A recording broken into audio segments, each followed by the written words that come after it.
আপনাদের দায়িত্ব দেওয়া হয়েছে 2008 সালের নির্বাচনের পরে সেনাবাহিনীর কর্নেল মেজরদেরকে হত্যা করা হয়েছে, সেটার বিচার করবেন। 13 সালের শাপলার বিচার করবেন। 24-এর জুলাইয়ের হত্যাকারীদের বিচার করবেন। এরপর একটি সুস্থ নির্বাচন দেবেন। এই জন্য আপনাকে আলহামদুলিল্লাহ ওয়াসসালাতু ওয়াসসালামু আলা মান লা নাবিয়্যা বা'দা। সংগ্রামী শরীয়তপুরবাসী, আমাদের দাবি একটাই, ঢাকায় আসি থাকবো, ফরিদপুরে যাব না।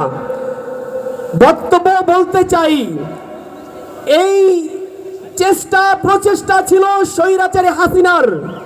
আমাদের কেবলা ঘুরিয়ে দেওয়ার চিন্তা ছিল, পশ্চিম থেকে সেই ওর বাপের দেশের দিকে ঘুরিয়ে দেওয়ার চেষ্টা ছিল।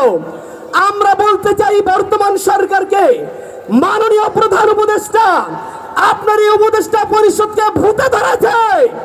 যদি ভূতে না ধরে থাকে, আপনি কেন একটার পর একটা ইস্যু তৈরি করবেন? এটা আমাদের প্রশ্ন। আপনাকে এই দায়িত্ব দেওয়া হয়নি। আমরা স্বৈরাচারী হাসিনাকে দৌড়িয়েছি, আপনাকে বসিয়েছি, মানে আপনাকে সারা বাংলাদেশের সমস্ত দায়িত্ব দেওয়া হয়নি। আপনাকে দেওয়া হয়েছে স্বৈরাচারী হাসিনার এজেন্ডা যারা ছিল তাদের বিচার করবেন। আপনাদের দায়িত্ব দেওয়া হয়েছে 2008 সালের নির্বাচনের পরে সেনাবাহিনীর কর্নেল মেজরদেরকে হত্যা করা হয়েছে, সেটার বিচার করবেন। 13 সালের শাপলার বিচার করবেন। 14-18 নির্বাচনে সেই হত্যাকাণ্ডের বিচার করবেন। 21 সালের বিচার করবেন।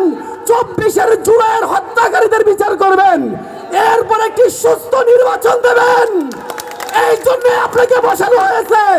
যদি তেরাবেরা করেন, আপনার ভোট ছাড়ানোর জন্য আমরা তৈরি আছি। এই শরীয়তপুর জেলার যুব সমাজ এবং সমস্ত রাজনৈতিক সংগঠন আমরা তৈরি আছি আপনার ভোট ছাড়ানোর জন্য। এটাই বলতে চাই, আমাদের দায়িত্বশীলরা যেই আন্দোলন দেবেন আমরা সফল করবো ইনশাল্লাহ। ইনকিলাব জিন্দাবাদ।